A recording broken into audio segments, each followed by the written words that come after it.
Okay, Chair, the meeting's now live. Thank you. Good morning and welcome to the Primary Care Commissioning Committee meeting. I'm Margaret Geary, lay member, and will be chairing the meeting today. We're meeting virtually in response to the limitations placed on governance by the COVID-19 pandemic. Members of the public have been invited to view this meeting via a link available from the NHS Portsmouth Clinical Commissioning Group website. Today's meeting is being recorded so that in the event of a failure of technology, it can continue and will then be uploaded onto the NHS Clinical Commissioning Group website. Committee members and attendees are requested to keep their microphones on mute and only to turn these on when they are called to speak. Please use a raised hand to indicate that you wish to speak. Agenda items that require a decision will be confirmed by a raised hand by committee members only. Prior to presenting their agenda item, attendees should state their name and job title and, where possible, turn on their camera. When I call your name, please turn your microphone on and give your name and title. I will call on committee members first and then attendees. So can I ask for Claire Curry? Hello, Claire Curry, Consultant Public Health, Portsmouth City Council, deputising today for Helen Atkinson, Director of Public Health. Sylvia Macy? Sylvia Macy, Acting Deputy Director of Primary Care. Julia O'Mara? Julia O'Mara, Registered Nurse for Portsmouth CCG. And Dr. Nick Moore? Hi, I'm Nick Moore. I'm a GP on Portsmouth CCG and Clinical Executive on Portsmouth CCG. Simon Cooper, who's just joined us. Apologies for coming in under the wire. Simon Cooper, Director of Primary Care and Director of Medicines Optimisation at the CCG. And Andrea Edgson? Andrea Edgson, Senior Finance Manager, deputising for Michelle Spanley today. Okay. And in attendance, Roger Batterbury? Hello, I'm Roger Batterbury. I'm the chairperson at Healthwatch Portsmouth. Lisa Harding, is Lisa here? No. Christine Horan? Chris Horan, Primary Care Improvement Manager for Portsmouth CCJ. Justina Jeffs? Good morning, I'm Justina Jeffs, Head of Governance for the CCG. Stephen Rubio? Stephen here? No. And Lisa Stray? Lisa Stay, Executive Assistant for Business Services for minutes purposes. Okay. We are recording, as I've just said, the meeting today. Does anybody object to that? No. People happy with that? Okay, thank you. Can we just deal with, we've had a number of apologies for absence, which will be recorded in the minutes. I wasn't proposing to read them out today. Are there any declarations of interest that need to be declared now? Nick? Yeah, so obviously as a GP working in the city, particularly I think item related to Guildhall Walk and the list redistribution, and possibly also the Sequin report as well. These sort of indirect conflicts of interest. I'm a salary GP, so I wouldn't be directly benefiting from any increase in list size, etc. But obviously as a GP working in a nearby practice, I've got a conflict to declare. Okay, that's an indirect conflict. Indirect, yeah. Okay, thank you very much, in which case you are allowed to speak and to participate in the discussion. Shall we look at the minutes of the last meeting then? If we go through them for accuracy. Page 1, page 2, page 3, page 4, and page 5. Can I just take it then that they're accepted as a true record of the meeting? If you're in agreement, no dissent, thank you. There are two actions highlighted in the minutes, both of which are, I think, on the agenda today, so will be dealt with in due course. Can we then move to the risk register? Sylvia, do you have any comments to make on the risk register? Very briefly, there are two amber risks on the risk register: practice viability, which is mitigated by the primary care teams monitoring and practices working in PCNs, and the COVID-19 pressures, which are mitigated by the monitoring and relaxation of some of the contractual requirements, which are constantly under review with the practices.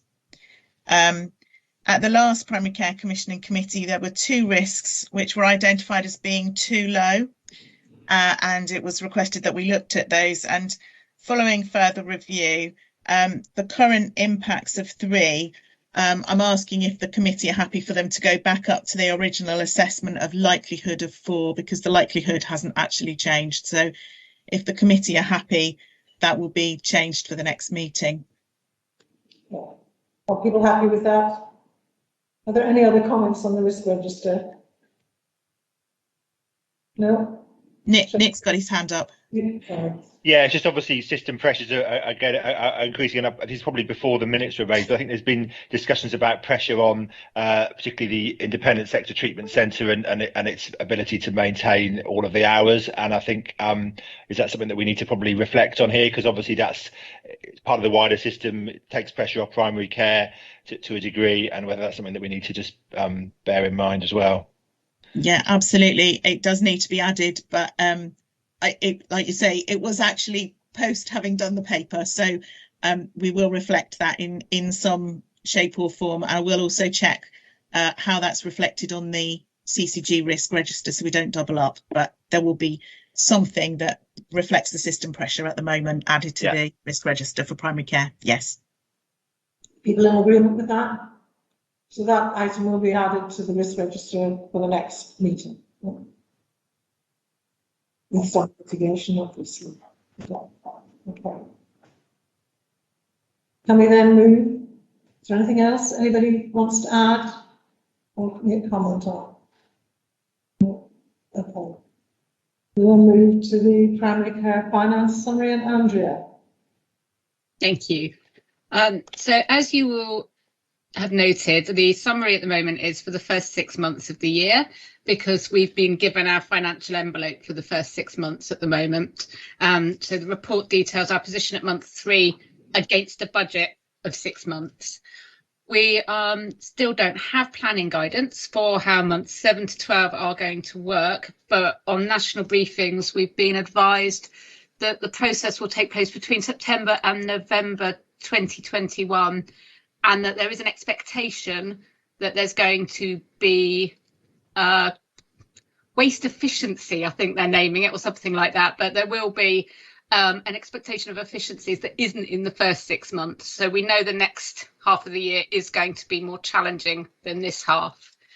But at month 3, we are reporting a forecast outturn of 20.625 million, which is a benefit against the budget of 609,000. And as in previous years, the main reason for this benefit is the amount that we're holding in primary care investments in our contingency, which we'll continue to review with primary care team whilst we confirm all the commitments. We are due to receive our share of the GP COVID capacity expansion fund in our allocations this month. Haven't yet received the final allocations for the month to be able to say that that's happened, but I should be able to confirm that in the next day or two. And then that's only going to be for the first half of the year. Second half of the year is going to be contingent upon that planning process. And the GP forward view schemes are being managed at an ICS level. So we are working with our colleagues across the ICS to ensure that that's as we were expecting. One apology I did want to point out, I noted when I looked at the actual sort of Excel document, is the bottom right hand corner of the summary still refers to 2020-21. It is should read 21-22 now. Any questions and comments of Andrea? No? Okay. We just note the financial report then, in terms of, yeah, and accept that. Thank you. Thank you. Can we move to the reinvestment of personal medical services premium? Sylvia. Thank you, Margaret. So in 2014, NHS England requested that the PMS premium should be reviewed and that money should be reinvested in general practice.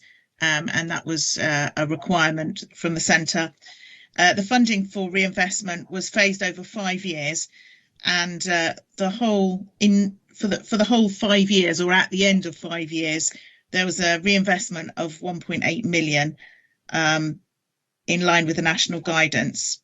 The paper gives the programme and the funding of reinvestment over the last 5 years and the proposed schemes which are currently being progressed. So the committee is really just asked to note the paper, and if there are any questions, I'm happy to look at them. Are there any questions or comments on that? No. Okay. So we're going to move to flu and vaccination programme. Simon.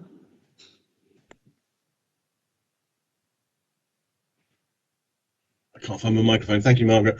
So just a verbal update of where we are, and it's becoming apparent as we come towards this time of the COVID vaccination period that we are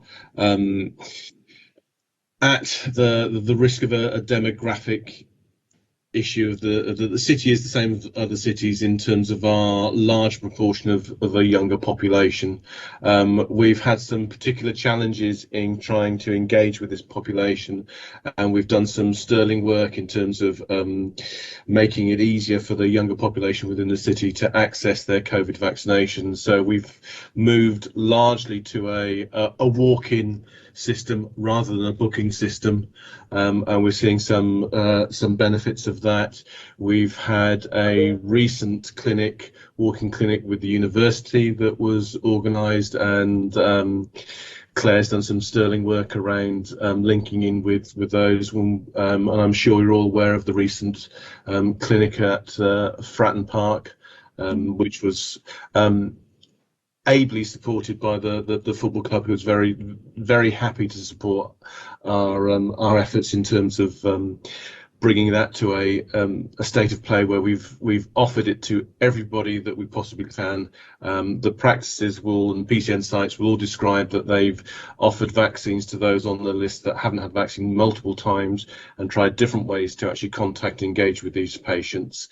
We've worked with the community pharmacy sites as well as the PCN sites and with Solent to do the best we can in terms of identifying any cohorts that we think aren't uptaking as highly as they can, and I think we've got to the point now where we are confident that we've done the best we can across the city in terms of vaccinating everybody who is able to access vaccinations for COVID. We are probably at the state now where we've exhausted everything that's available to us. It's an evergreen offer, so this isn't the case that patients are now unable to get it. That's obviously not the case. This will still be available. There'll still be ways through, but the efforts are starting to move towards what's called phase 3, which is the booster campaign. That will start in a few months' time, and Sylvia has gone to all of those practices within the PCN sites, and we've offered that service, and they have all expressed interest to actually take part in phase 3, so we expect that to carry on. How that will exactly look at the minute isn't brilliantly clear to us, because it will be offered alongside flu, and how that sits in terms of the NHSE commission service for the COVID vaccinations. We need to try and get it as efficient as we can do. So we haven't got that detail yet, but we expect the whole of the city to take forward phase 3 in whatever form that it looks like. Nick? Sorry, I'm asking lots of questions today. It was about obviously the co-administration. So obviously we're going to be able to co-administer them at the same time. Obviously that was initially not something that we were allowed to do when we first had COVID vaccines. But the understanding is that at the moment they're going to only be having the COVID vaccines delivered to the existing vaccination sites. And obviously that means that in some areas people can have it together, in others obviously they won't, because not all the practices, which obviously all do flu, will be able to do that. Is there any thoughts on whether that's likely to change over time, and whether vaccine can then be moved? Because obviously we've had changes in terms of how long, you know, initially Pfizer was only 5 days, now it's a month in the fridge, etc., etc., in terms of moving stuff. So is there any direction of travel in terms of making that more helpful, I guess? So I suppose just to clarify the first point around vaccinating two together. So that initial recommendation to vaccinate at least 7 days apart was around being able to identify any side effects that weren't previously noted in the trial. So there wasn't a clinical reason to not vaccinate together.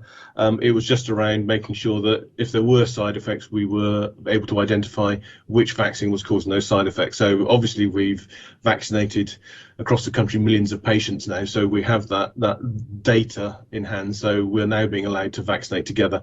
In terms of where and how we vaccinate, obviously if you are running the PCN site out of your own practice, then there's the ability to vaccinate your patients at the same time effectively. So you'll run through a COVID vaccination room potentially, and perhaps then a flu vaccination room, whatever that looks like within the system.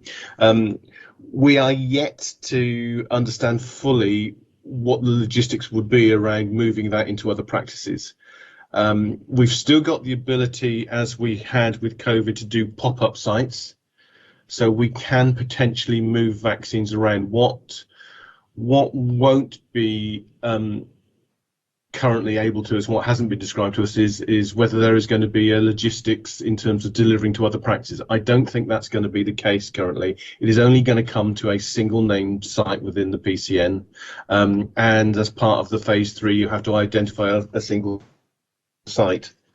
So it feels like the direction of travel is that the vaccines will go into a single site. Now, subsequently, the way that COVID vaccination is delivered is under the oversight of the PCN clinical director. So there is a potential way that, following the guidance, we can move it out.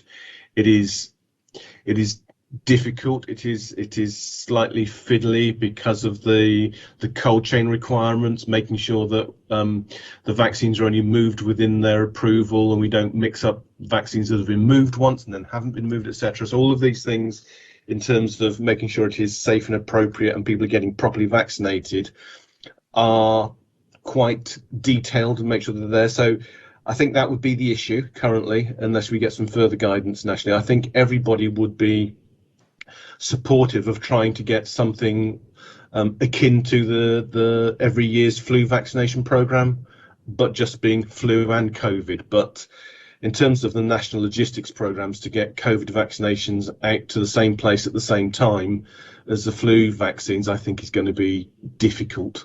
But it might be available at the same time.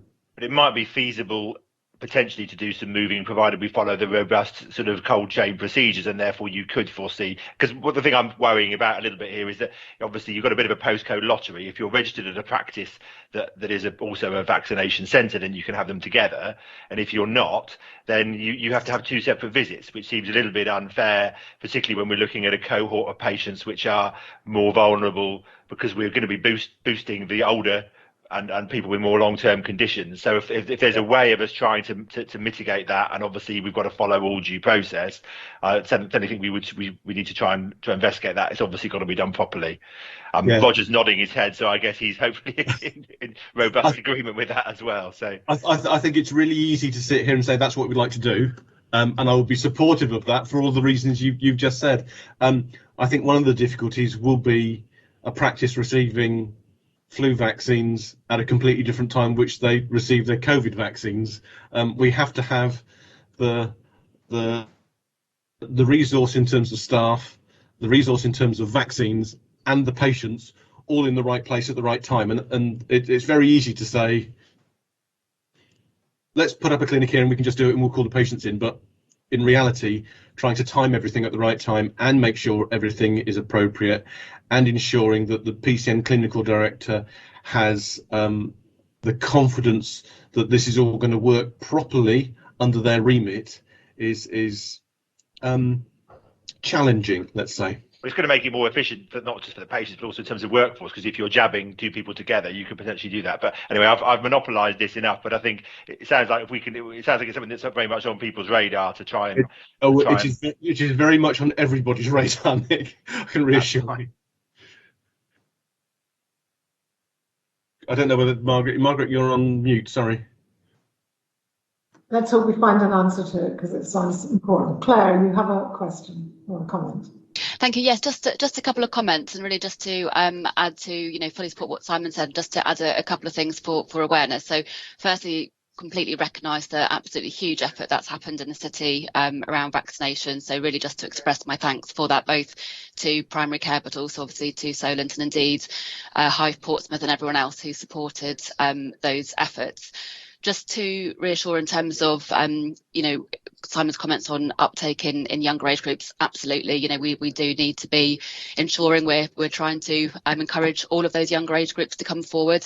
What we're seeing in some of our comparator data, if you like, with amongst other local authority areas in the region, is that whilst we're sort of fairly similar, we are marginally above perhaps our most similar areas, so particularly Brighton and Southampton, which is really, really encouraging, and also above other areas in the region too, such as Reading and Slough. So we are doing well when we look at the sort of demographics of our population, but of course there is more to do.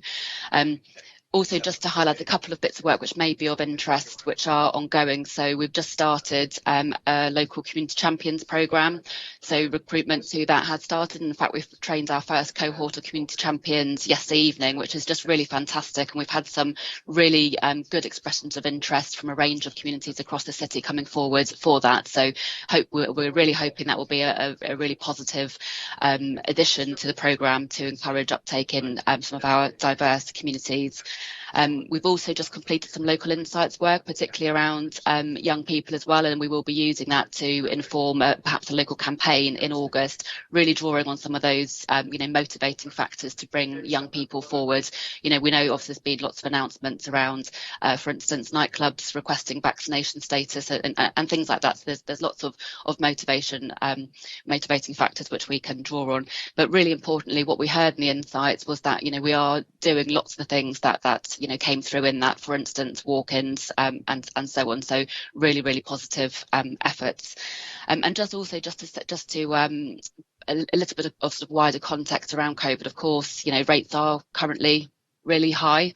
In the last few days, they have come down slightly, nationally as well as locally.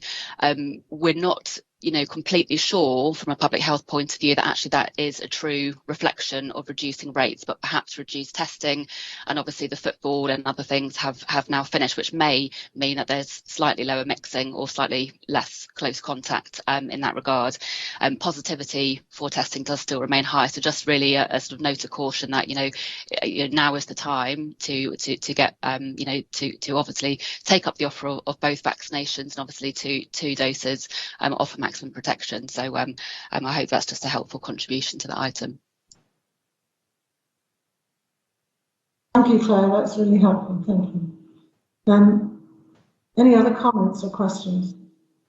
I think the only other comment that I would add, Margaret, is that the work that we've done with some of these cohorts of patients that were more hesitant in terms of coming forward and getting their vaccines, I think will have longer term benefits in terms of their confidence in accessing healthcare across the city.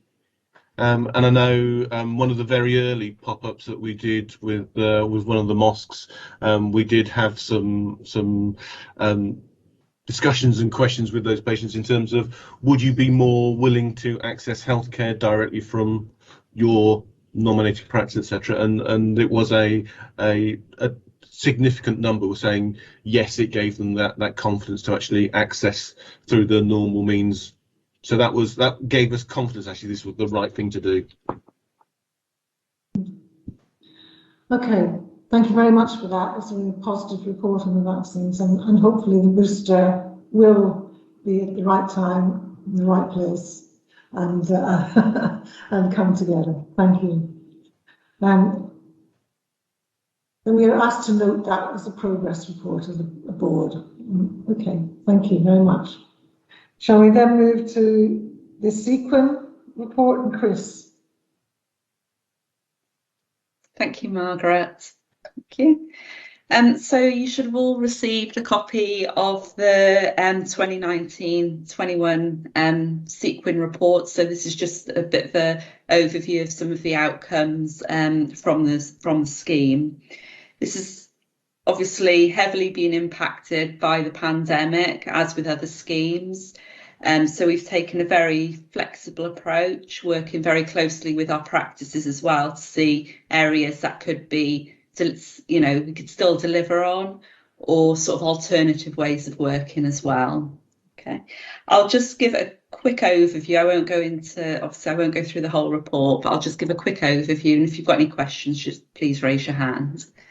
So the engagement programme, so obviously many of the events had to be cancelled because we couldn't hold the face-to-face events, and then it was just the capacity as well, just getting time with you know, practice staff, etc. But there has been a lot of, that sort of went virtual, so there has been a lot of engagement virtually, and also just working with the practices around sort of deliverables, etc. I've been linking in a lot with our practice managers, with our GPs, etc. So that hasn't stopped as such. The engagement side, there's been a huge amount going on. One of the areas I think I'd like to sort of prioritise for this next coming year will be the practice visits, because unfortunately we're unable to hold those this past year.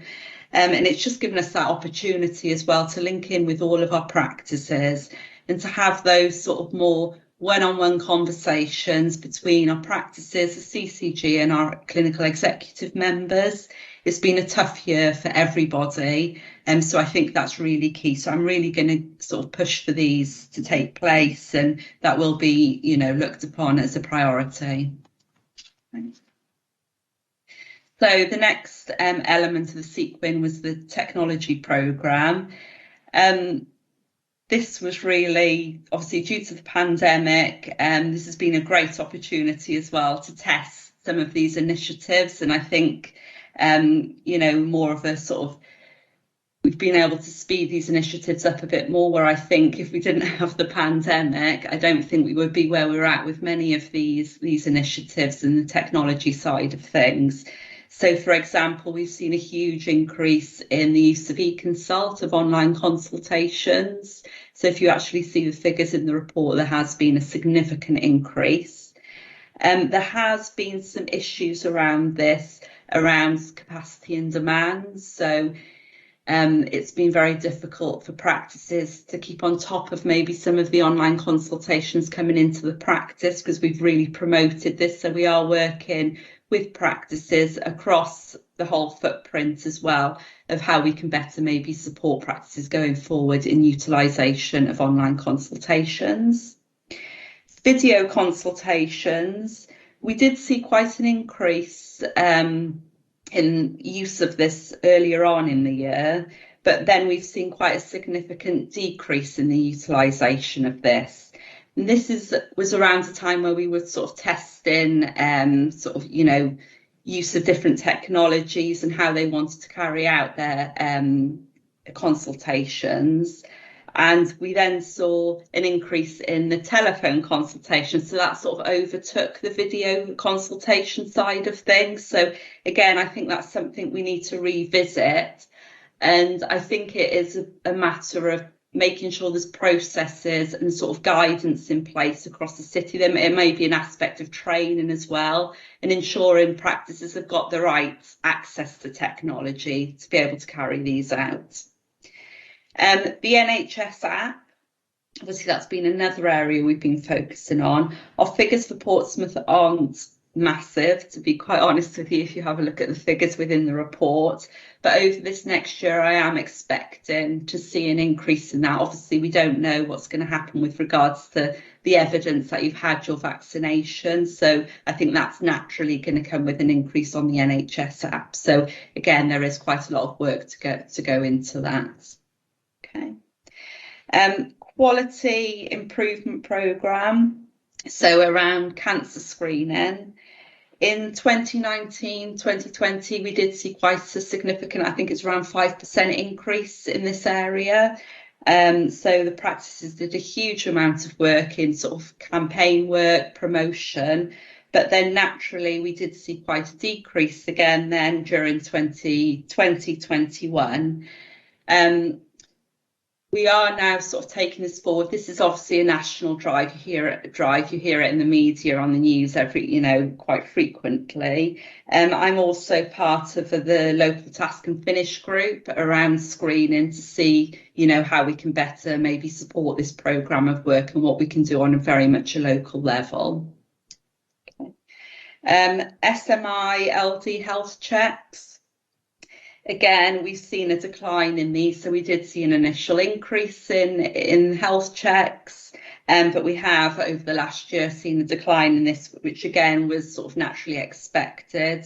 This is very much to do with part of those health checks. You do require a face-to-face appointment with those patients to carry out some of the tests. So this was sort of a natural, we expected this. And again, there's going to be a national drive around this work, and it sits within the QOF as well. So again, we'll be supporting practices to see how we can help increase those figures. Effective and efficient use of resources. So this area of the sequin is very much around the peer reviews. There was also an opportunity to link up with practices around care planning for shielded patients. So we did quite a lot of work earlier on in the year with the practices around audits and to see sort of what that care planning looked like, what those processes were, whether it sort of met the needs as well, the requirements of those care plans. So we did a huge amount of work with practices around that, and we used the peer review element of the scheme to be able to enable us to be able to do that. And then, as you'll be aware, peer reviews 4, 5 and 6, we were unable really to do anything around this because again it was very difficult to get the time of the practices because of the demand, the pressures that they were under. So the COVID element of the sequin was developed, which I think Steve went over with you all previously. So this sort of was in place of those peer reviews, and that funding got transferred to the COVID element. Nick? Yes, I've just got some questions. I can wait till the end. I'm just popping my hand up ready. So I don't know whether you want to carry on and I can come back at the end. It's up to you. Well, do you want me to just quickly finish this off? Yeah, absolutely. I'm just putting my hand up, so I've got a few things. Yeah, no, okay. Roger, do you want to wait to the end? Or do you want I'll wait to the end, as I was just following Nick's lead. Okay. And then the patient education and community engagement. Again, this has been sort of massively impacted. This has been a sort of very difficult component to deliver on for the sequin.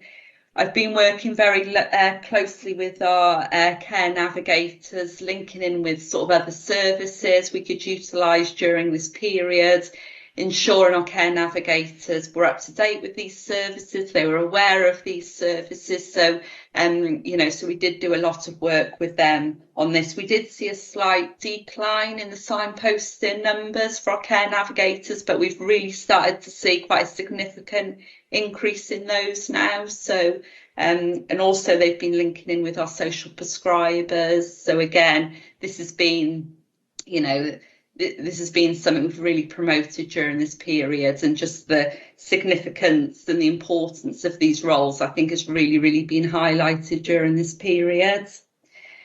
A number of campaigns practices have been doing, obviously around sort of online consultations, video, etc. And we've been doing campaigns around sort of the smoking campaign, so Quit for COVID. So they've been brilliant in doing that and promoting that work. And again, around cancer screening as well.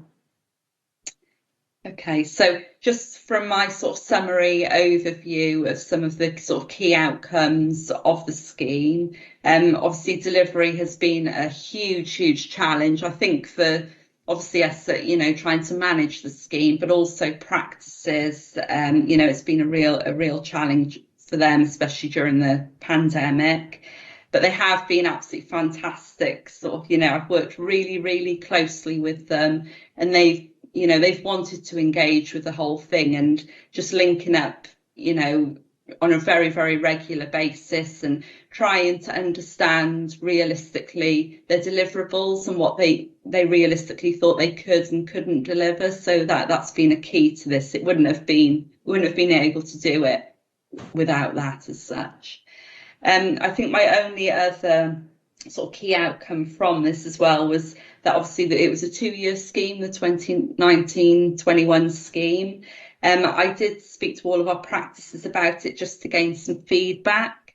I know me personally, just from sort of management and delivery of the scheme, I found it really quite a challenge because it was more difficult, I found, to focus on some of the elements and to really get them sort of embedded within the practice. I think it's easier when it's that year sort of shorter, sharper focus you can have on some of these key components within the sequin.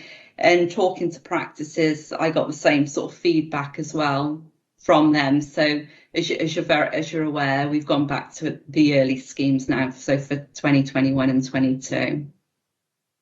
Okay, sorry, that was a very quick overview. Nick? Thanks, Chris. Yeah, that's really detailed. It's a really detailed document. Thanks for that. Just a couple of quick questions.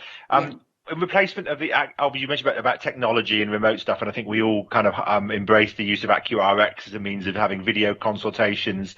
Obviously, the phone is the phone. Phones have been in existence for over 100 years, so that's all old technology. But that was a really good thing. I think what's happened in practice is that we did video when we really needed to during the height of it. I think for things where we maybe actually people can submit photos with AccuRx, so we can look at a detailed photo. Often the image quality on a video is not good enough to look at things like rashes and eyeballing things, and I think actually that's why video has probably dropped, is because we used it when we were really wary of seeing people face to face, and now actually if we need to eyeball something, we're just going to eyeball them. But if someone could submit a good quality photo of a rash or a lesion, we can probably manage without. So it's either a phone, a picture, or a face-to-face, and video is probably going to continue to drop, I think. But I know there's issues about whether, obviously AccuRx has been procured, I think, until the end of the year, and I think there's an ongoing discussion, isn't there, procurement of some kind of replacement, whether that's an embedded system within the clinical system one, or whether it's another bolt-on. Is that correct? Yeah, that's correct. Yeah, so the re-procurement process is going on as we speak, and I think that's due to end at the end of the year, or the outcomes will be ready at the end of the year. But I think practices would be very happy with something as long as it works. And I think AccuRx were very, well, I guess possibly very sensible. Well, canny, I guess, would be the other word in terms of allowing us to all use it free, because then you become almost dependent on on that, or in some way or other. But it has been very useful, and you can integrate and save pictures into directly to the patient's record. So it's really been a real bonus to us, that. Just a couple of other quick points. With the LD, I was surprised to see that the numbers had dropped, but I thought there was some kind of coding issue in relation to this, because I thought we'd generally done pretty well as a city. I know the SMI checks we've done okay, and now that's part of QOF, so that may be done slightly differently, and we are incentivising the SMI checks to do high performance. But I thought we'd done better than that on LD checks, that there was a coding issue with NHSE, and that actually the numbers were higher than that. I'll need to look into that, but I remember there was discussion around it. So maybe just worth clarifying that's because I think it's definitely higher than the 36% that we're showing on there. I would think that's higher, and I know that Julie Chapman, who was obviously the LD nurse, may have up-to-date details on that, because I think we did better than that. And certainly you can do some of it remotely. I do a lot of them in my own practice, and we identified, I went through a list of all the patients to identify with their records if they were suitable for a remote one, a phone call, or whether they needed a face-to-face.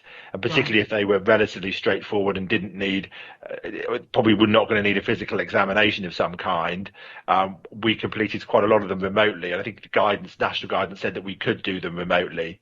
So quite a lot were done over the phone if deemed to be appropriate to do that. And that was the way that we were able to do such a lot in my practice, was being able to use that blend. Really, so maybe worth just clarifying if that's correct. Yeah, and I'll double check if there was an issue around the codes, and I'll come back to the committee then just to confirm. That'd be helpful. And then just one final point, e-consult I think is a bit of a hot potato with everybody at the moment. I know CCG is supporting some teaching and training to try and help practices, but I think there is an issue in terms of the for people are worrying about the safety issues in terms of how viable it is to keep on top of these, because if the volume becomes so large, potentially there's a risk of stuff. So I think it's something that we need to maybe bear in mind in the system, so that we're getting the best use of the technology that we've got. And not and these things not then becoming a substitute for the normal run of things, and potentially having stuff buried in a very large cohort of emails that then people have to go through. So it's probably not something for the risk register, but it's just something that I think we need to be mindful of, maybe outside of this, that it's something that is causing a lot of demand, as you've said, because it's been very popular, and that we maybe get the best out of it that we possibly can. And those issues are being fed into the sort of re-procurement exercise as well. So we're making sure that that's being recorded, that feedback. So so that's good to know. Okay, cool. That was all I had to say. Thank you. Thank you, Roger. Right. Well, thank you, Chris. Very comprehensive report. I've got a few comments and questions. If I do them one at a time. There was a website review mentioned of GP practices, improved practice websites 2.3.8. Obviously, Healthwatch Portsmouth have done 2 reviews of practice websites, and I'm not sure we'd quite agree with the findings that are in this report, and we're going to do another review for Steve McGuinness, so that might be something to link in with, because we didn't find information easy to find, nor the websites easy to find. So I know there was discussion at that, and Dave Scarborough had lots to say, and I have met with Dave and Steve since, but we are going to do another review of the websites, and we'll include you in the.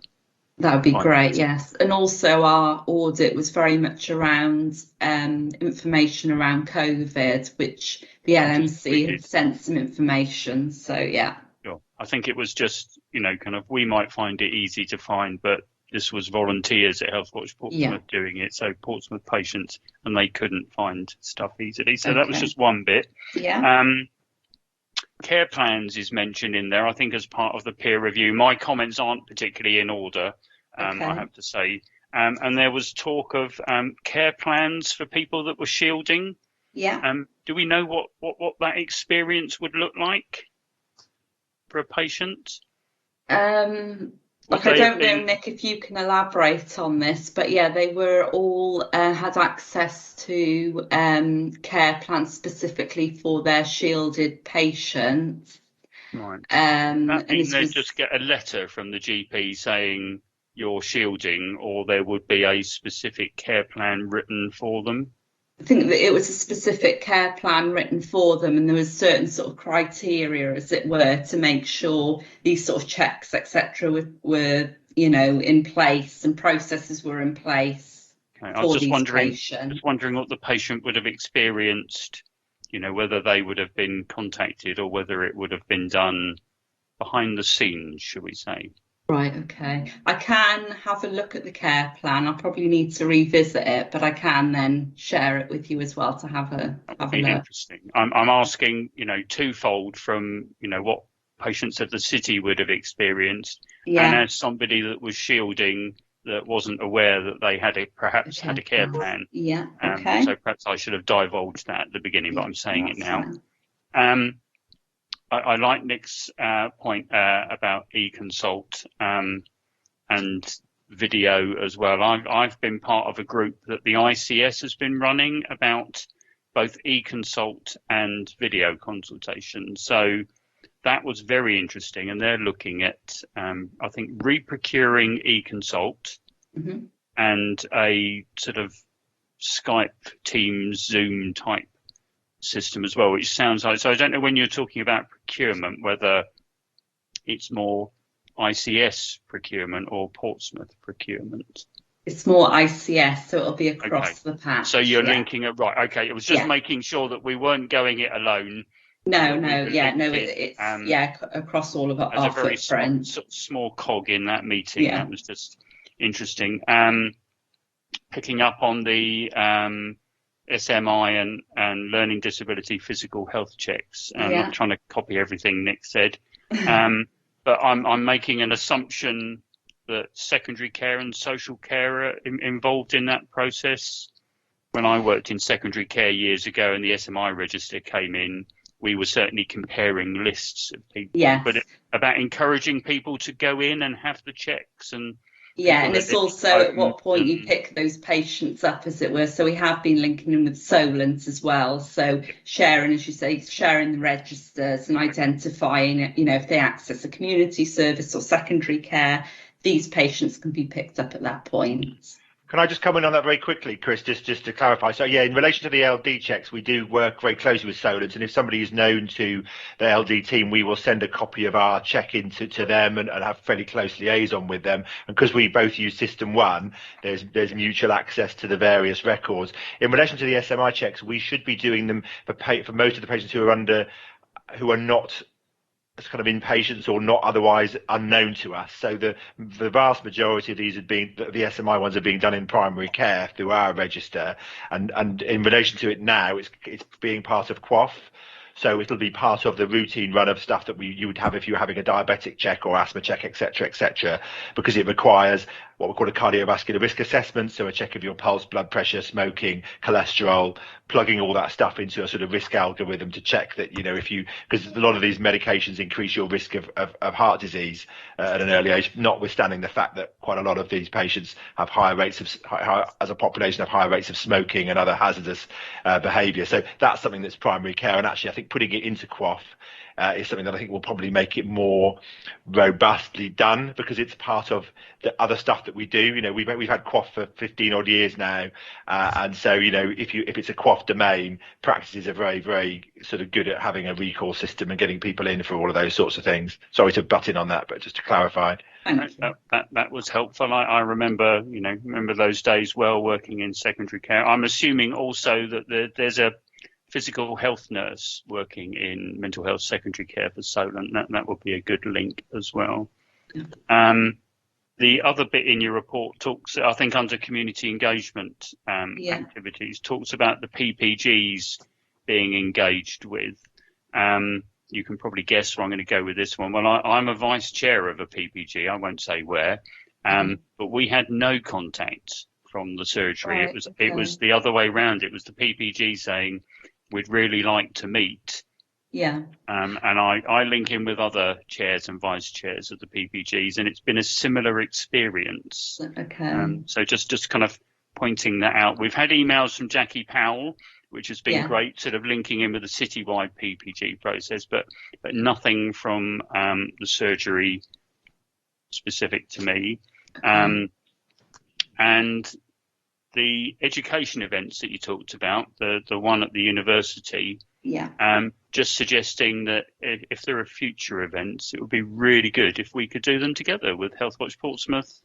I've literally just booked our next one, so I'll link up with you outside of this meeting, Chris, Roger, but I've just booked it. Right, I shall stop speaking now, Margaret and Chris. Thank you very much. Okay, thank you. Claire, I think you're next. Thank you, Margaret, and thank you, Chris, for such a comprehensive report. Loads in there, and I'm sure we could probably spend all day talking about it and have a paper on each of the bits because it's so comprehensive, so thank you.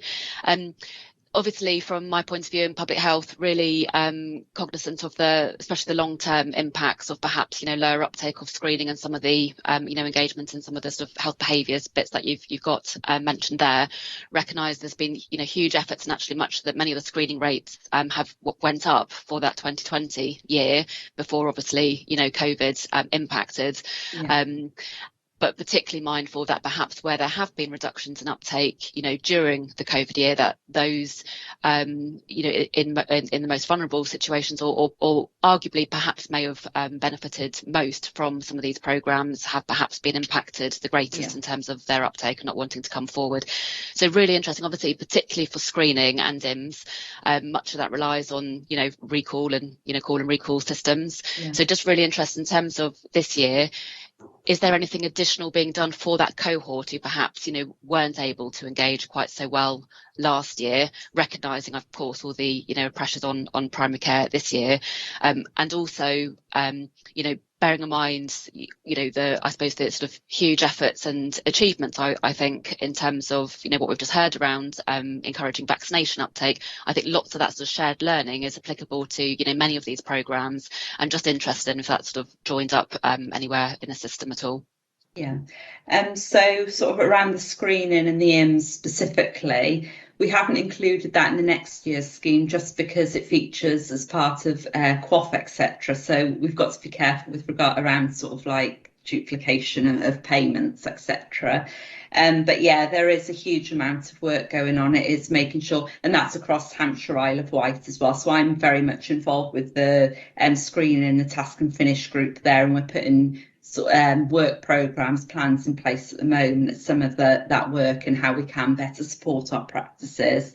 And also I know Steve's involved with sort of the IMS work, and again he's involved on a sort of wider footprint and how we can link in, but it's also, as you say, it's linking in with the other aspects of some of these areas that have really sort of suffered, as you say, from this past year. So it's how we can do that better and what that could look like as well. So, we're keen to sort of take that forward, and it's not going to fall off our radar or anything, but yeah, it's more on a sort of ICS, etc., that footprint. We're doing much of that work now.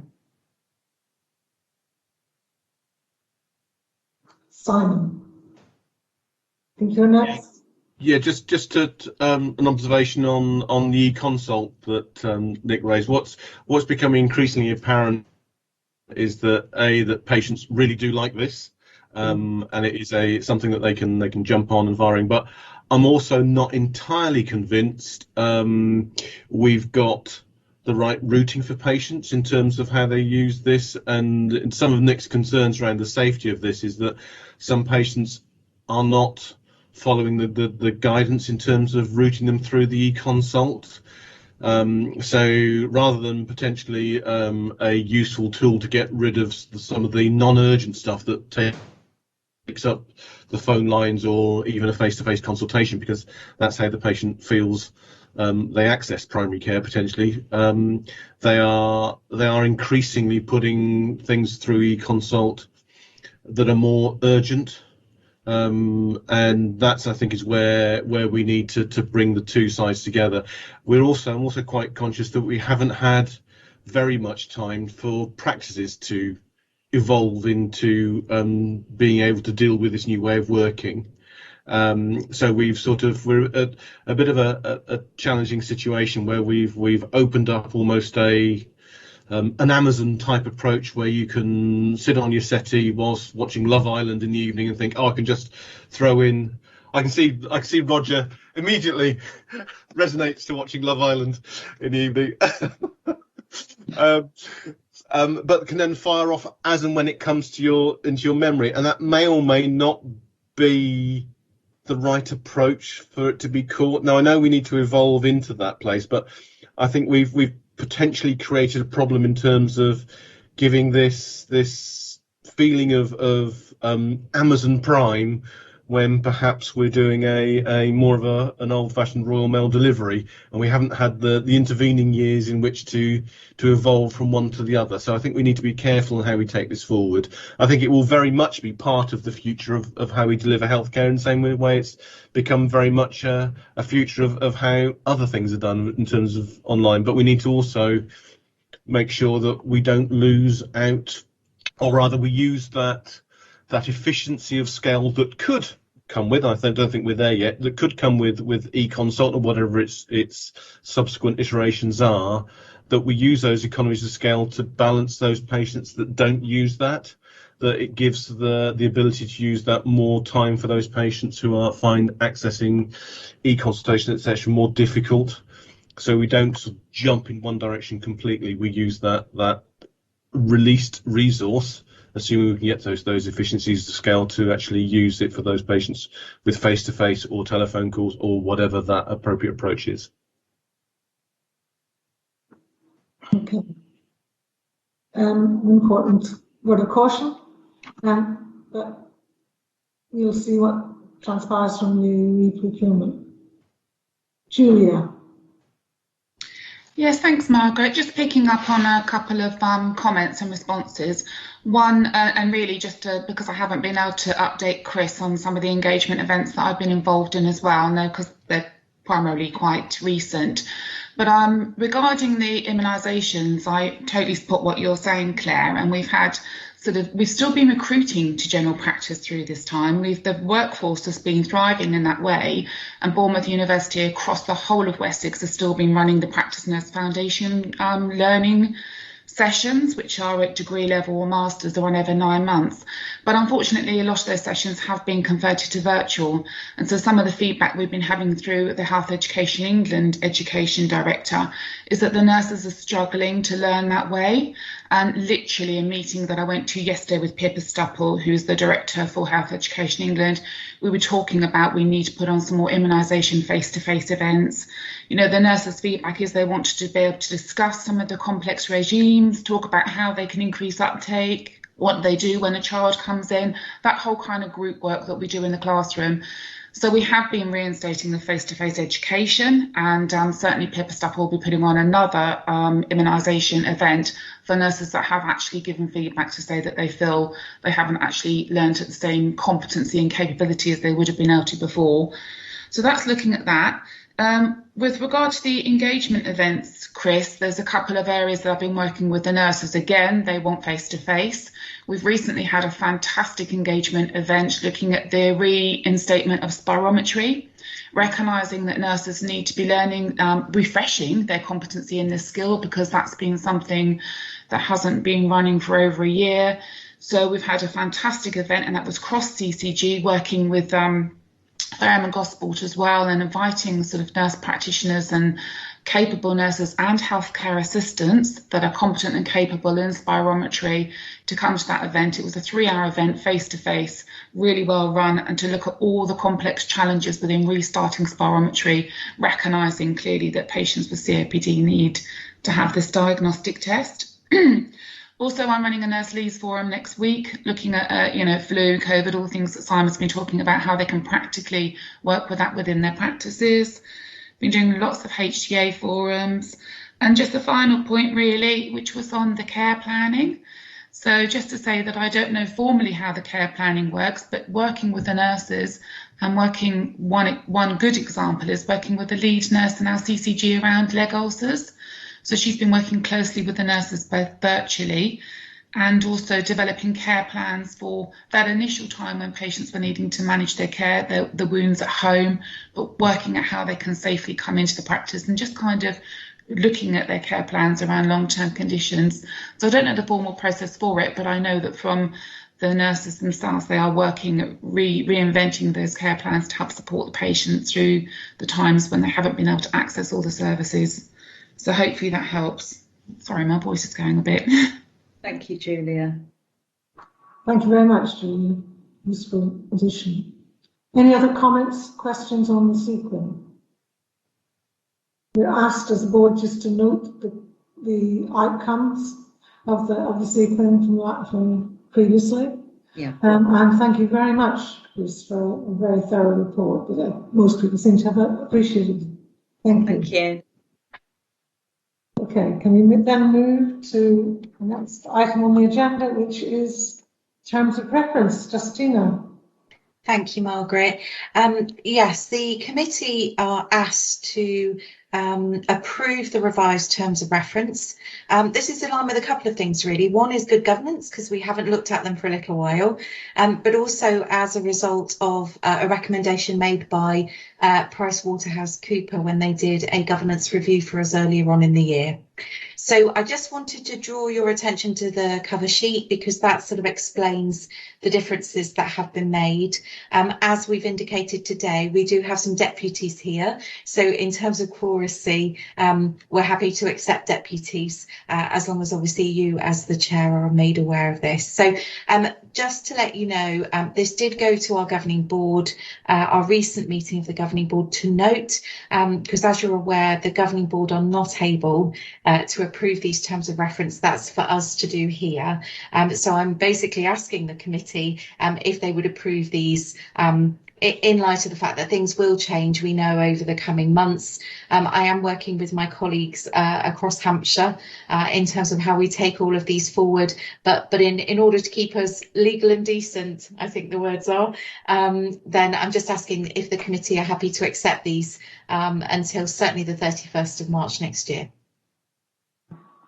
Okay, so we're being asked to approve these new terms of reference. Nick, you have a question, comment? Yeah, I'm obviously agreement with approving it. I just wanted to clarify, when do we know what we will then have after April? Because obviously in an ICS, will we have the ICS will be responsible for commissioning primary care, and will we have an ICS wide or a place-based commissioning committee, or do we yet not know? We don't know. Okay, that's fine. I suspect, I mean, at the moment, as you're probably aware from the discussions in the governing board and elsewhere, we're looking at our current provision of or decision making around commissioning, not just with primary care, but within all of our business cases jointly with PCC. But as you're aware, our delegation in both of those areas is significantly different. So we're working through what that means for us at place at the moment. And obviously, like I say, working with my colleagues across Hampshire and the ICS in respect of what this means further on down the line. As you're aware, this committee exists because it has delegation from NHS England. So obviously we need to have some of those conversations about, well, where does that sit and fit now in the future? But a good point, well made, Nick.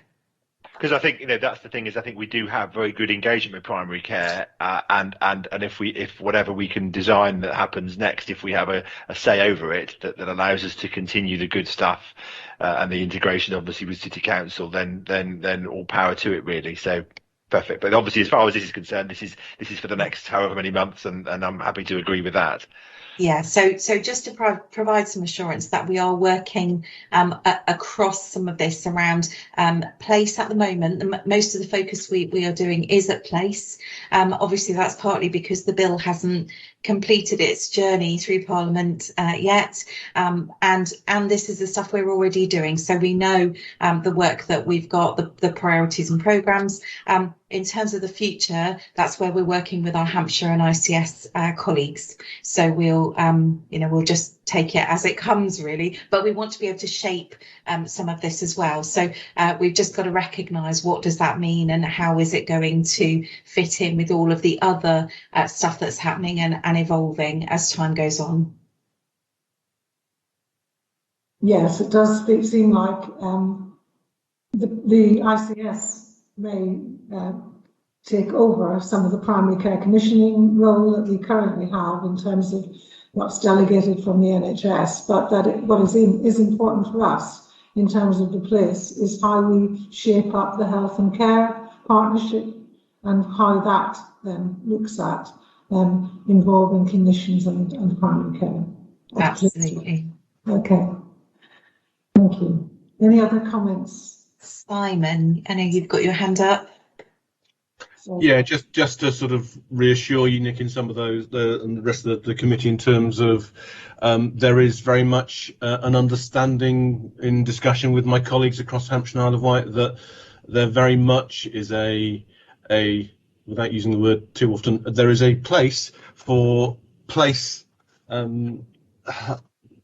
not to lose its organisational memory and those relationships, and how we have solutions that have worked very well for us across many years, not just for Portsmouth but for the other areas within Hampshire and Isle of Wight. This isn't a concern that is solely for Portsmouth. This is a concern across the rest of Hampshire and Isle of Wight, that we don't throw the baby out with the bathwater in terms of going to an ICS. So there is still very much a focus on having place-based solutions where they are warranted. I mean, obviously there will be some economies of scale in terms of doing certain things that are common across the whole of the ICS, but where we can identify that there is a need for a different approach or a different solution or a different priority, then there's very much an engagement with place-based health and wellbeing. Okay, are there any comments? Claire? So just to note that I really welcome in the terms of reference, I think it's 1.6D along those lines anyway, to take account of service commissions by other organisations. Obviously in public health and in Portsmouth City Council we do commission some primary care services, and really happy to give this board greater visibility of some of that, and I'll pick that up outside this meeting. Thank you. Are there any other comments, questions? No. Sorry, just one other question, just to note, as obviously we've removed LMC as a voting member because obviously apparently they don't vote in other PCCCs. They don't seem to be appearing on our. I don't think we've had them recently, and they don't seem to be appearing on the list of attendees from the last one. So are they still an invitational attendee? Absolutely. Yes, they're invited to each of our meetings, Nick, but I think that was it was the inequity issue that they had raised themselves, so hence the reason why, because I don't know if you recall at the time we had talked about how we manage conflicts of interest. So when we wrote the original terms of reference, we were just working through that guidance, and having the voice of the LMC here sort of helped us to navigate our way through some of those conflicts of interest. But they're absolutely invited to every meeting. Yes, that's right. It's just I know they haven't been recently. I know there's been some personnel changes at the LMC, so it's just whether we make sure we refresh that or maintain that link. So obviously, because I think they've been useful, but I know that the previous attendee who used to come has left the organisation now. So okay, cool, thank you. Okay, we have a new terms of reference in front of us. Are we happy to approve that? Yes. Any dissent? No.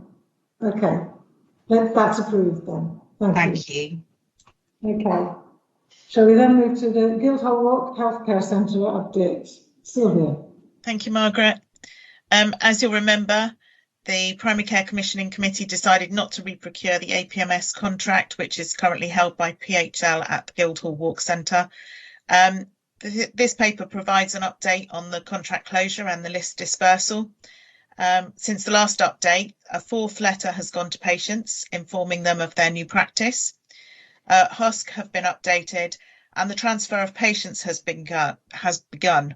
There are about 1,400 patients left on the Guildhall Walk list currently, and they are expected to be transferred by the 4th of August. So by the end of next week, Guildhall Walk will actually only carry the SAS patients on its patient list.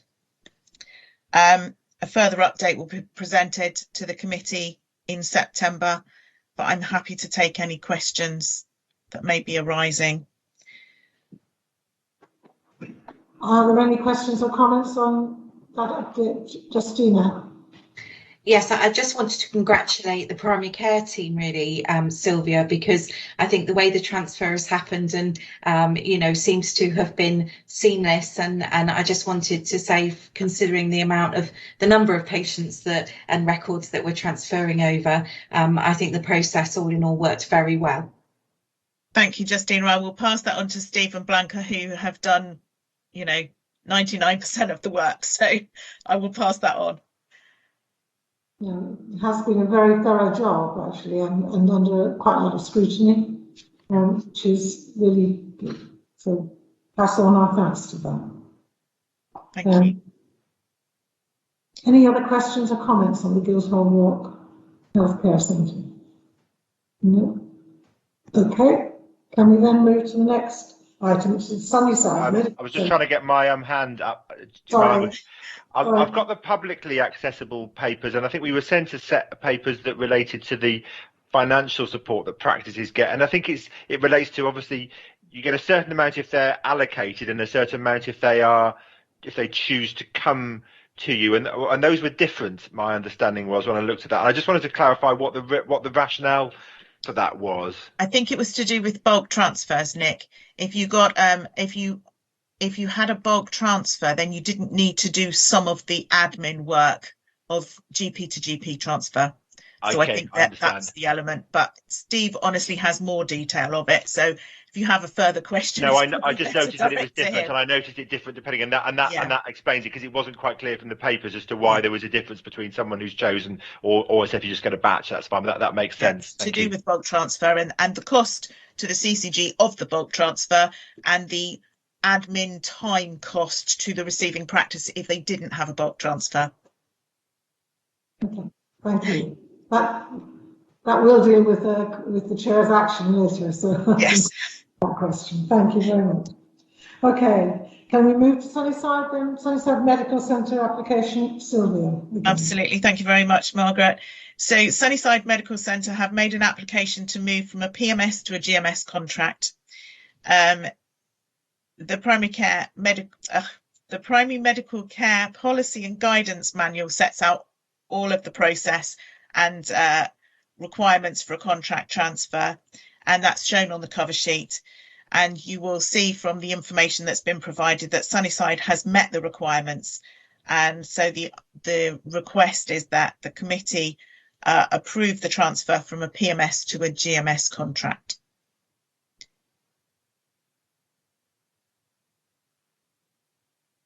Sorry, I'm not sure we have much authority to do other than... No, I think we just need to assure ourselves that they've done what's required, and they have. But equally, we do need the agreement approval of the committee. Claire. Sorry, just wondered if you could describe any impact that you think there may be on patients with regards to that. I honestly don't think there will be any impact at all. It's just a different style of contract. We've already taken out any of the premium, which was the difference with the PMS contract. There really should be no difference to patients. That it's literally just a contractual change from one type to another. Any other questions or comments on what's proposed? Yeah, I was just going to say to answer Claire, I mean, the PMS used to be a different contract and you could bolt on other bits and pieces to it. But I mean, that's all kind of gone for some time, and they've kind of been aligned as in terms of what practices do for quite some time. I think it's just about the fact that this is now the very tail end of the process of getting everybody under the same sort of umbrella. And I guess with the cessation of Guildhall Walk, everybody will be under the same GMS contract from now on, won't they? Or once everybody's on, will eventually be on that, won't they? That's helpful, thank you. I don't think I realised that Sunnyside wasn't, so thank you, that's helpful. Andrea. Yeah, I was just going to echo from a finance perspective what Nick has said, that the advantage of having a PMS contract has been eroded since 14-15, and now there is no benefit. So from our perspective, it certainly makes sense for them to move across to the GMS contract. Okay. So are people happy for us to agree this change in the contract from PMS to GMS? Yes? Okay. Any dissent? No. Okay. We've then approved that. Thank you. Okay. Can we move to Chair's actions? And again, Sylvia. I know. Sorry, Steve's not here, so you have a lot of me. Thank you, Margaret. So the Chair's actions, there are two that took place in June. The first was a paper to support the practices accepting patients from the Guildhall Walk, as Nick's already alluded to. The offer for eligible practices is detailed in the paper, includes additional support, financial support for admin, clinical and practice premises and IT. The potential or the maximum financial support will total 102,000, which the finance team have confirmed is affordable within the primary care contingency funding. And the Chair's action was approved on the 29th of June. The committee is requested to ratify the action. Yes. Any questions or comments about any clarification needed? Nick's given us an opportunity to have clarification on one of them. Okay. Can we then ratify the decision of the Chair? Lovely, thank you, Margaret. And the second Chair's action was regarding clinical waste contract held by NHS England. Previous contracts have been rolled over, but NHS England is now leading a programme to understand the issues and to ensure that formal arrangements for clinical waste collection are in place across the system. The chairperson's action was to support a single tender for a 12-month contract and improve the performance measures and quality in the intervening time, and then to support the design and reprocurement of the clinical waste services for primary care, which actually do also include pharmacy. And that was again approved on the 29th of June, and the committee is requested to ratify the decision. Any comments, questions, clarification? No. Shall we then ratify that decision? People happy to do that? Yes. Okay. Thank you. Thank you very much. Right. Unless there's any other business, and don't think there is. So Simon, do you have one? Can I just say, from a personal point of view, I've been pulled left, right and centre recently in terms of the system and doing various jobs, and as some of the committee know, I'm seconded to NHS England 2 days a week.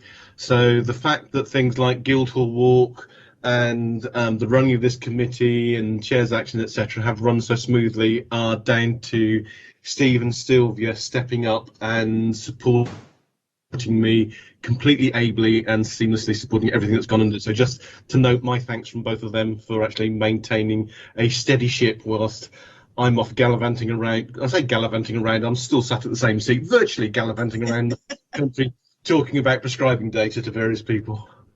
If I could just echo that, Simon, because I think there's been lots of changes in the primary care team recently, which I think has presented a challenge to the CCG, and actually keeping all that show on the low with some quite complex issues going on all over the place, I think has been difficult and challenging, and has been done extremely well. So from a clinician in the city as well as someone on the CCG, I think everyone is doing a great job of that at the moment, and we're also moving towards a period of uncertainty in terms of what the organisation is going to look like in another 6 or 8 months' time. So yeah, thank you very much. We will pass that on to the team.